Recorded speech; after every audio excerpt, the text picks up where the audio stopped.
பத்த வச்சா வாழை மரமே எரியும். உண்மை. ஆமண்ணே. பச்சை வாழை மரமும் எரியும். என்னங்க இது? சோறாக்குறதுக்கு விறகு எடுத்துட்டு வர சொன்னா வாழை மரத்தை எடுத்துட்டு வந்திருக்கீங்க. போய் அடுப்பத்த வச்சு சோறு குழம்பெல்லாம் ஆக்கி அரை மணி நேரத்துல எனக்கு போட்டு. இத முதல்ல உங்ககிட்ட கொடுத்து பத்த வைக்க சொன்னது யாரு? நம்ம தங்க முத்து கண்ணுசாமி பழனிசாமி தான். முதல்ல அவங்க பொண்டாட்டிங்களை பத்த வைக்க சொல்லுங்க, அதுக்கப்புறம் நான் பத்த வைக்கிறேன். போடி. அவங்க எரிய வச்சா நீ எரிய வைக்கிறேங்கிற? ஆமா. நிஜமா? ஆமா. இல்லண்ணே, வாழை மரத்தோட வரீங்க?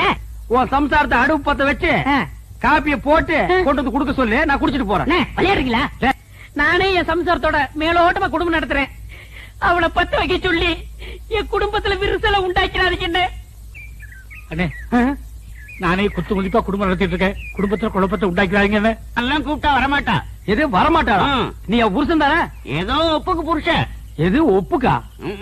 ஒருத்த மேலோட்டம், இன்னொருத்த குத்து மதிப்பு, இவன் ஒப்புக்கு. அப்ப இதுக்கு வேலையே இல்ல. அத்தை, நீ வந்து பத்த வைத்த. பத்த வைப்பா. அட போங்க. போடா. கண்ணியம்மாக்கா, நீங்க வந்து பத்த வைங்க. முடியாது. ஏம்மா, நீ வந்து பத்த வை. பாட்டி, நீ பத்த வை பாட்டி. என்னால முடியாதப்பா. பாட்டி, நீயுமா பாட்டி?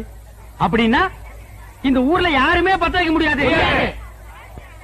ஊரே அப்படின்னா நீ அப்படி இருந்துட்டு போடி. பழமொழிக்கு சொன்னாங்க வாழை மட்டும் 10 மணி. அத நெசமன் தான் நம்பிட்டு ஊர்ல உள்ள பொம்பளை பத்தவை எப்படியே பத்த வைக்க. Download ShareChat.